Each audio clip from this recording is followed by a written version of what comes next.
Alors, on se retrouve pour la dernière vidéo de cette année, avec la dernière partie, donc le courant 3, estimation et intervalle de fluctuation, sur le tout dernier chapitre. On va juste revenir sur le théorème de Moivre-Laplace, donc que vous avez fait la fois dernière. Donc lui est un résultat évidemment admis, et ça permet en fait d'approcher une variable aléatoire qui suit une loi binomiale de paramètres NP par une variable aléatoire qui suit une loi normale, avec certains paramètres. Et souvent, la plupart du temps, quand n est très grand, donc là ici on suppose que n est supérieur ou égal à 30, et puis d'autres conditions, il y en a 3 qu'il faut connaître. Donc lorsque n est plus grand que 30, la plupart du temps, la loi binomiale, ça peine un peu pour calculer les valeurs, et on préfère calculer via la loi normale, qui est beaucoup plus rapide en termes de calcul, et donc ça permet d'avoir un résultat plus rapidement. Donc pour ça, ce que l'on fait, lorsqu'on a une variable aléatoire grand X qui suit une loi binomiale de paramètres NP, eh bien on calcule son espérance, grand X, donc la formule sur la loi binomiale, eh bien c'est n fois p, d'où l'espérance de x qui va être remplacée par n fois p. Donc en faisant x moins espérance de x, on obtient une variable aléatoire qui a une espérance nulle, puisque l'espérance de x moins espérance de x, eh bien en utilisant des formules de linéarité de l'espérance, on obtient au final que ça vaut 0. D'où la variable aléatoire grand Z, qui est ça fois ou divisé par un certain nombre, eh bien ça a une espérance nulle. Et lorsqu'on a, toujours pareil dans la loi binomiale, donc la variance, puis après l'écart type, eh bien, si on divise par l'écart type, on a quelque chose d'écart type égal à 1. Et l'écart type de la loi binomiale, c'est la racine carrée de n fois p fois 1 moins p. N, le nombre de répétitions, fois la probabilité du succès, fois la probabilité de l'échec. Et z, c'est donc une variable aléatoire, donc, qui suit a priori quelque chose de binomial, ça pourrait se calculer ainsi. Mais on va pouvoir l'approcher avec cette chose-là, lorsque n va tendre vers plus l'infini. Donc lorsque z, on souhaite avoir la probabilité que ce soit compris entre a et b, eh bien il faudrait calculer la probabilité que grand x moins espérance de x sur sigma x soit compris entre a et b, donc ça serait des calculs un peu compliqués. Et ça, on peut dire que c'est égal à l'intégrale de a à b de la fonction de densité d'une loi normale centrée réduite dx. Et donc ceci, c'est en fait le calcul d'une loi normale. On pourrait dire que c'est la probabilité que z' soit compris entre a et b avec z' qui suit une loi normale centrée réduite. Où z', c'est égal à ça, en quelque sorte, avec la loi normale centrée réduite. Donc pour que ce soit valable, pour pouvoir utiliser cette approximation par une loi normale, eh bien, il faut vérifier 3 conditions. Donc comme n doit tendre vers plus l'infini, il faut qu'il soit suffisamment grand. Donc nous on va supposer, c'est les conditions qui sont imposées comme ça dépend du théorème de Moivre-Laplace.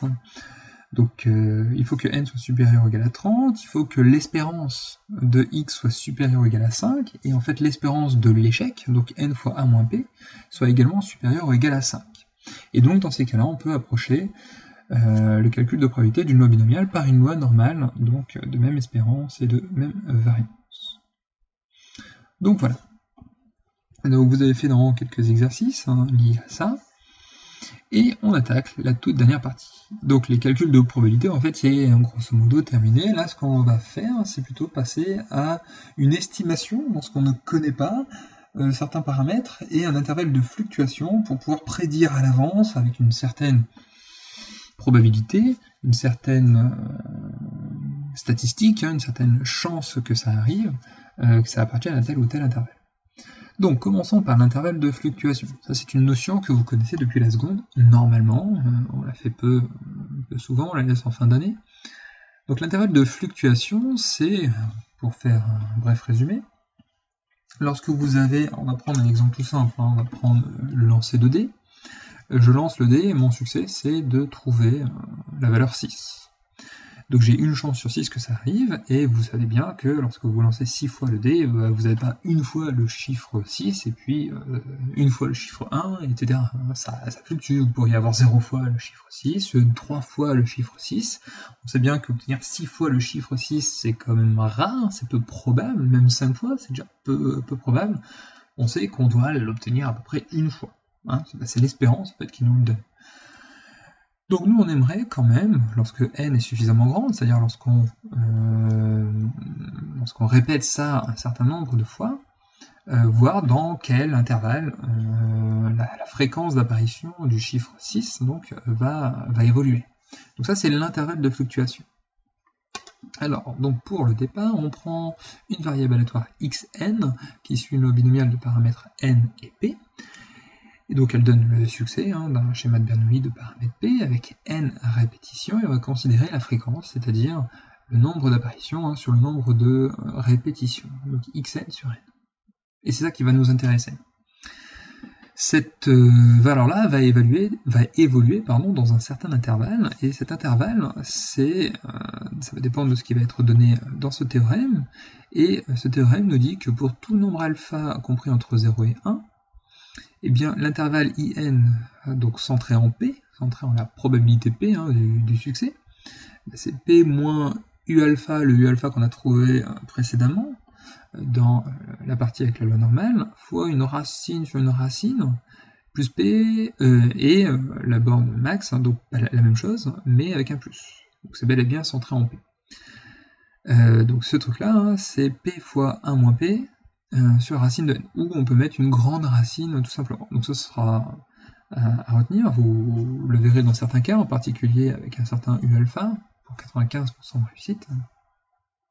Et la probabilité que la fréquence appartienne à cet intervalle-là, lorsque n tend vers plus l'infini, eh bien ça tend vers 1 moins alpha.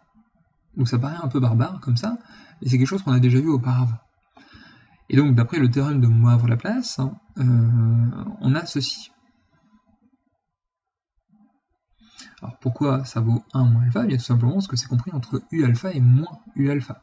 Et si vous revenez en arrière au sein d'une propriété que l'on a vue avec le corollaire du TDI, on appliquait ça ici, eh bien on avait la valeur u alpha qui nous donnait justement une probabilité égale à 1 moins alpha. Donc ça, c'est le truc théorique, on sait que u alpha existe.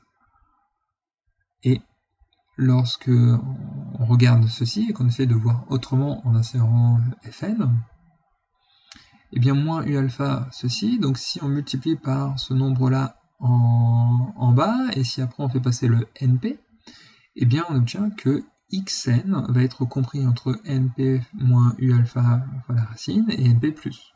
Toujours centré en le nombre qui est avant, ici np. Sauf que nous, c'est pas xn qu'on veut, c'est xn sur n, c'est-à-dire fn, donc il faut diviser par n. Comme j'ai déjà un racine carrée de n en haut dans les deux cas. Alors là, j'ai déjà divisé par racine de n, c'est bizarre. Donc là, il y a une petite erreur, là, ce nombre-là n'existe pas, il est au-dessus. Donc il faut diviser par n pour l'enlever ici et pour avoir fn au milieu. Et donc racine de n en haut sur n, ça nous laisse racine de n en bas. Donc on obtient ceci, et évidemment, là je me suis trompé, du coup, hop, problème de copier-coller, et c'est là. Voilà, donc là ici on a quelque chose de correct, et xn sur n évidemment c'est fn. Donc au final, cet encadrement-là peut être remplacé par fn appartenant à in, d'où le théorème qui est avant. Donc là c'est juste de l'utilisation de ce qui a été fait auparavant. Donc cet intervalle-là est extrêmement important, donc c'est ce qu'on va appeler l'intervalle de fluctuation asymptotique de fn au seuil de 1 moins alpha. Ce qu'on va vite oublier, puisque là c'est quelque chose de très théorique, nous on a besoin de quelque chose d'appliqué, donc on va souvent prendre U005, on a vu que c'était 1,96, et l'intervalle de fluctuation donc, de Fn au seuil de 95%, donc 1 moins 0,05, eh bien c'est l'intervalle, et je remplace U alpha par 1,96. Donc P moins 1,96 fois la racine de P1 moins P sur la racine de N, où on peut mettre qu'une seule racine, d'ailleurs ça fonctionne. Alors, en seconde, vous avez vu un intervalle. L'intervalle de fluctuation, c'était celui-ci. quand même beaucoup plus facile à retenir. Sauf que cet intervalle-là est, dans la plupart des cas, en tout cas ce qui nous intéresse lorsque n est assez grand, et lorsque n fois p et n fois 1 moins p est supérieur ou égal à 5, donc quand les conditions sont vérifiées pour utiliser ce théorème, et cet intervalle-là, vu en secondes, est beaucoup plus grand. C'est-à-dire que celui-ci ou celui-là est beaucoup plus précis. Donc c'est mieux. Donc voilà, alors, je vous laisse l'appliquer dans les exercices 104 et 106 de la page 406, donc il faut faire attention à bien retenir cet encadrement. Je vous conseille de l'écrire une fois, et puis après de refaire un copier-coller en changeant le moins en plus, puisque ça revient, c'est la même chose, c'est juste P qui est au milieu, et donc j'ai moins quelque chose, et plus la même chose. Donc voilà, c'est pour faire gagner du temps sur l'utilisation de la calculatrice, et vous ne pouvez pas faire autrement. Et puis après, vous arrondissez à 10-3, à 10-4, selon vos envies, et suivant l'énoncé lorsque c'est indiqué. Dans le livre, c'est pas souvent indiqué. Donc ça permet de dire, bon bah voilà, je vais jouer un certain nombre de fois, la probabilité c'est ça, et bien normalement, à 95%, les fréquences doivent appartenir dans tel intervalle. Si ça n'appartient pas, il y a un truc qui va pas. Peut-être, mais il y a 5% de chance que ce soit à l'extérieur. Et donc justement, on va utiliser ça pour faire une certaine prise de décision. Et donc, on a une population d'effectifs grand N, on suppose, donc on ne sait pas. Alors qu'avant, on savait que la probabilité du succès c'était P. Là, on suppose que la proportion d'un certain caractère c'est P. Comme par exemple, je suppose que Macron va être réélu avec 52% de personnes qui va lui voter pour lui, donc là, je suppose que la probabilité c'est 52 sur 100, donc 0,52. Puis je vais prendre une population de, 100 000 personnes en France qui sont votants, et puis je vais regarder. Et donc je vais avoir une certaine fréquence par rapport à ce que je vais voir dans mon échantillon, donc des 100 000 personnes. Donc là, je souhaite juger cette hypothèse, voir si c'est plutôt correct ou plutôt quand même incorrect. Et pour cela, on va prélever donc dans la population au hasard et avec remise. Donc on va remettre les personnes pour que ce soit de la loi binomiale pour pouvoir approcher avec la loi normale.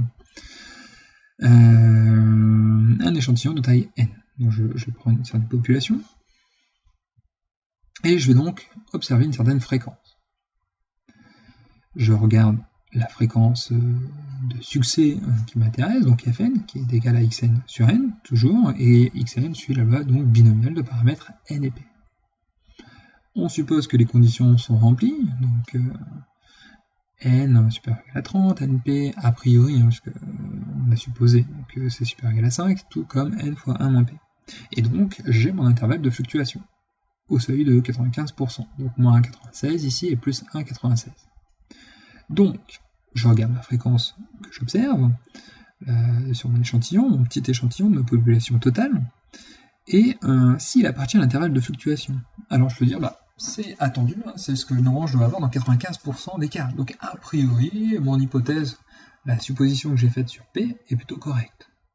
Par contre, si la fréquence que j'observe sur mon échantillon n'appartient pas à l'intervalle de fluctuation, alors qu'il devrait appartenir à 95% de chance, et bien je vais dire que l'hypothèse que j'ai faite sur P, a priori, n'est pas valable. Mais je rejette cette hypothèse, je dis que c'est pas bon, mais j'ai 5% d'erreur de me tromper. Parce que dans 95% des cas, ça doit y aller, dans 5% des cas, ça ne doit pas y aller, peut-être que c'était un des 5%. Donc voilà, ça c'est une règle de décision par rapport à ce qu'on a fait. Évidemment, au sein des exercices, je crois que c'est le 110, on peut accorder d'autres règles en fonction des cas, et vous verrez, c'est donné dans l'énoncé. Mais ça c'est grosso modo une règle générale. Et notre dernier point, le tout dernier 3, le tout dernier, donc c'est l'estimation. Là, je ne connais pas la probabilité P et je ne sais pas du tout à quoi ça correspond. Par exemple, je truque un dé, je le pipe, je mets une petite bille de plomb d'un des côtés qui favorise, voilà, mais on ne sait pas trop comment. Donc là, je ne connais pas. Et j'aimerais avoir un intervalle dans lequel, a priori, P serait pour pouvoir faire quelque chose. Donc tout comme, par exemple, le sondage, où là, je ne connais pas au démarrage et j'aimerais faire une estimation. Contrairement à l'exemple que j'ai donné tout à l'heure, j'ai dit que je supposais qu'il y avait 52% de personnes qui voteraient Macron. Là, je sais pas. Je sais pas qui voterait. Alors, a priori, ce sera pas ça. Enfin, en tout cas, voilà. Vu les circonstances. Et par exemple, je souhaite voir, par exemple, M. Blanquer, notre cher ministre de l'Éducation nationale, qui souhaite se présenter aux élections prochaines. Ben là, je ne sais pas. Et j'aimerais avoir une estimation de la probabilité qu'une personne vote pour lui. Donc du coup, P est inconnu. Hein, c'est la grande différence par rapport au deuxième point. Là, P est supposé. Alors, on revient. Ici, P est connu. Ici, prise de décision P est supposée. Et ici, P est totalement inconnu. On ne suppose pas non plus. On cherche alors donc à l'estimer à partir d'un certain échantillon de taille n. Et on va donc prendre Fn, la variable qui donne la fréquence sur cet échantillon. Et quoi qu'il arrive, on va supposer que les conditions sont remplies, c'est-à-dire qu'on va prendre un échantillon suffisamment grand, et on va dire que n fois p et n fois 1 moins p sont tous les deux supérieurs ou égal à 5. Donc là, pareil, on suppose. Et une première propriété, et ce sera la dernière également sur l'estimation, hein, et la dernière du cours, et la dernière de l'année, et la dernière année de lycée, voilà, sur la proportion P, eh bien ça vérifie une chose, c'est que la probabilité que P soit dans un certain intervalle, cette fois-ci centré en la fréquence, moins 1 sur racine de n et la fréquence plus 1 sur racine de n, eh bien ça, il y a 95% de chances que ça se réalise. Alors on va démontrer ça. C'est plutôt marrant d'ailleurs, puisque ça utilise juste des notions toutes basiques sur les inégalités. Donc nous, on sait que la fréquence, lorsque P est donné, la fréquence appartient à cet intervalle-là avec plus de 95% de chance. Donc ça, c'est l'intervalle de seconde, la fluctuation de seconde, qui est plus grand que l'intervalle de fluctuation asymptotique, qui était environ 95%, donc lui, c'est plus, puisque cet intervalle-là est plus grand. Alors, regardons les inégalités qui sont à l'intérieur et essayons de trouver quelque chose d'équivalent, mais cette fois-ci avec P au milieu. Donc si je veux P au milieu, il faudrait que je dégomme celui-ci et que je dégomme celui-là. Donc regardons ce qui se passe. Je vais enlever P de chaque côté. Donc je vais faire moins P. Donc je vais avoir Fn moins P au milieu et j'ai à gauche et à droite l'opposé dans les deux cas de 1 sur racine de n. Ici l'opposé et ici 1 sur racine de n même. Je multiplie par moins 1. Comme ça m'évite d'avoir moins P et d'avoir plutôt plus P. Alors si je multiplie par moins 1, eh bien, je change de sens les inégalités. Moins 1 sur racine de n devient plus 1 sur racine de n, donc hop, il prend cette place-là, qui devient plus grand que l'opposé de ça, qui devient plus grand que l'opposé de ça. Autrement dit, réécrit autrement, ça ne change rien. Mais au milieu, j'ai P moins 1 moins Fn. Je fais plus Fn partout, et j'obtiens donc ce truc-là. Donc la probabilité que P appartienne, vérifie ça, que P appartienne à cet intervalle-là, qu'on va appeler l'intervalle de confiance, et bien c'est la même chose que la probabilité que la fréquence appartienne à cet intervalle-là, qui est donc l'intervalle de fluctuation, et on sait que c'était 95%, donc on peut dire que ce truc-là est vérifié à 95% au moins. Donc, ça va être notre dernier intervalle, l'intervalle qui correspond à l'intervalle de confiance, qui va nous permettre d'estimer la probabilité. Donc pour ça, eh bien, je prends un échantillon, j'observe une certaine fréquence, que je vais remplacer dans Fn, évidemment, sur un échantillon de taille n, et bien l'intervalle de confiance de la probabilité P, au niveau de confiance de 95%, eh bien ça va être l'intervalle, la fréquence observée moins 1 sur racine de n, et la fréquence observée plus 1 sur racine de n. Et donc ça c'est la dernière chose. Donc là ce qu'il faut bien comprendre, c'est la distinction entre les trois points. P est connu et je vais faire une observation et je voudrais savoir à l'avance dans quoi ça va appartenir. Là, ici, pour la prise de décision, je ne connais pas bien P, mais je vais faire une supposition et puis je vais voir si c'est plutôt bien ou pas, avec une observation, avec un échantillon. Et ici, là je connais rien, je ne sais rien, et j'aimerais faire une estimation de la probabilité. Et puis, je vais prendre un échantillon, et à partir de cet échantillon, je vais avoir un intervalle. P devrait appartenir là-dedans. Je pourrais refaire un autre échantillon, et puis j'aurai un autre intervalle, et je fais l'intersection de ces deux intervalles. Voilà, il y aurait plusieurs façons de voir les choses, mais en théorie, on a l'intervalle de fluctuation, là où fluctuent mes fréquences, dans 95% des cas.